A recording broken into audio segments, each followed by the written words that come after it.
Nosy بعد از مسیح Pompey میں زندگی اچانک موت میں تبدیل ہو گئی۔ آتش فشاں پہاڑ آگ اگلنے لگا، سیاہ دھواں چاروں جانب پھیل گیا۔ آبادی کی اکثریت خوف و ہراس کا شکار ہو گئی۔ کچھ لوگوں نے اپنے آپ کو اپنے گھروں میں بند کر لیا۔ وہ یہ امید رکھتے تھے کہ مصیبت کی یہ گھڑی بالآخر ٹل جائے گی، لیکن وہ بھی بچ نہ سکے اور زہریلے دھوئیں کے اثرات کی بدولت موت سے ہمکنار ہو گئے۔ ان کی لاشیں زیر زمین دب کر رہ گئیں اور 1600 برس تک زیر زمین دبی رہیں۔ اس ثانیہ کا ریکارڈ ایک رومن لکھیاری پلنی دی ینگر نے رکھا، جو بھاگ نکلنے میں کامیاب ہو گیا تھا اور ایک محفوظ مقام پر کھڑا تمام مناظر اپنی آنکھوں سے دیکھ رہا تھا۔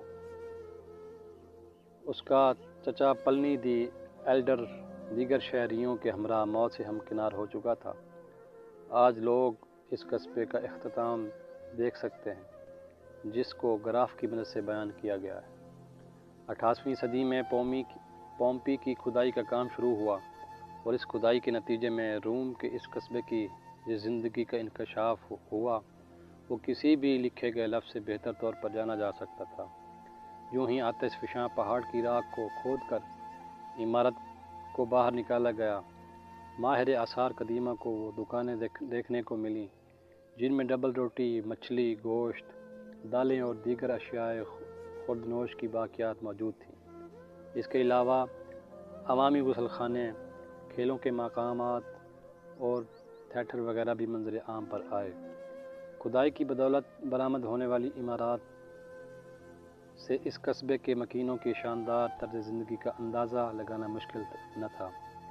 ان کے مکانات کھانے کے کمروں، رہائشی کمروں اور سونے کے کمروں پر مشتمل تھے۔ پومپی میں قصبے کے زندگی کا مرکز فورم تھا۔ اس میں عوامی عمارات، عبادت گاہیں تھیں اور بادشاہوں کے مجسمے بھی نصب تھے۔ قصبے کی سیاسی زندگی کے آثار بھی ملے تھے۔ دیواروں پر سیاسی نعرے درج تھے۔ پومپی کے نزدیک ہی ایک اور آبادی آتش فشاں پہاڑ کا شکار بنی تھی۔ یہ آبادی آتش فشاں پہاڑ کے لاوے سے تباہی سے ہمکنار نہ ہوئی تھی، بلکہ کھولتی ہوئی گیلی مٹی کیچڑ سے تباہی سے ہمکنار ہوئی تھی، جو مکانوں پر برسی۔ یہ کھولتے ہوئے لاوے کی نسبت مکانات کی تباہی کا باعث ثابت ہوئی تھی۔ اس مٹی نے مکانات کو محفوظ بنا دیا تھا، جو کہ اب اپنی اصلی حالت میں واپس لائے جا چکے ہیں، جو اٹلی میں 2000 برس بیشتر گزاری جانے والی زندگی کا نمونہ پیش کرتے ہیں۔